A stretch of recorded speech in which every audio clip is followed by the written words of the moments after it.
आणखीन एक स्ट्रॅटेजी आणि आपण ती ओपनली सगळीकडे बघतो की liquor and tobacco is not allowed for marketing. So what they do is ते diversify into a soda product और त्याच ब्रँडची एक पाण्याची बाटली बनवतात. खरं तर ते डायव्हर्सिफिकेशन हे प्रॉफिटसाठी नसतं, पण पाण्याची बाटली जर एका लिकर कंपनीने बनवली तर ती मार्केट करू शकतो आपण आणि त्याच्यामुळे आपला ब्रँड होऊ शकतो. So this kind of diversification also there की जिकडे आपण डायरेक्टली कस्टमरला पोचायला त्रास होतो तर अशा एका प्रोडक्टच्या थ्रू आपण पोहोचू शकतो. So as a marketing also I think it is very very important driver. So it is called as surrogate advertising. Surrogate advertising जसं फॉर एक्झाम्पल माझा एक बिझनेस आहे वॉटर इन्फ्रास्ट्रक्चरमध्ये, ज्याला आम्ही म्हणतो SDG 6, sustainable development goal 6, that is water and sanitation. तर त्याच्यामध्ये आम्ही कस्टमर्सना म्हणतो की आपले टँक्सची जी सायझेस आहेत, म्हणजे we manufacture water tanks, we are in factories in Bhiwandi आणि अंबरनाथ. 15,000 लिटरपासून ते 20 कोटी लिटरपर्यंत, 2 कोटी लिटरपर्यंत आम्ही बांधू शकतो. 20 मिलियन, तर 2 कोटी लिटरपर्यंत आम्ही बांधू शकतो.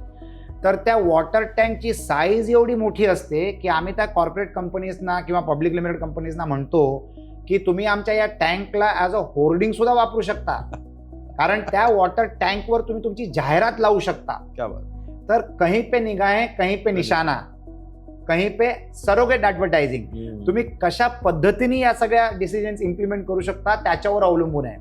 फॉर एक्झाम्पल आम्ही गव्हर्नमेंटला एक प्रपोजिशन मांडतोय की तुम्ही जो गव्हर्नमेंटचा वेस्ट एरिया असेल तिथे तुम्ही वॉटर स्टोरेज टँक्स लावा, त्याच्यामध्ये तुम्ही पावसाचा पाणी साठा करा so that it is not drained away. कारण बराच पाणी because we don't store it gets wasted. तर तुम्ही पाणी स्टोर करू शकता आणि ती पडीक जागा होती, त्या जागेचा दुसरा काहीच वापर नाहीये, तर ती नीट अँड क्लीन राहील. त्याच्या व्यतिरिक्त त्या पाण्याच्या टाक्यावर तुम्ही जाहिरात करून ती जाहिरातीचा स्पेस तुम्ही कुठच्या तरी ॲडव्हर्टायझिंग कंपनीला विकू शकता, जी ॲडव्हर्टायझिंग कंपनी त्यांच्या कस्टमर्सना विकून रेव्हेन्यू जनरेट करेल, प्लस ते रेव्हेन्यू तुमच्याबरोबर शेअर सुद्धा करू शकते. क्या बात.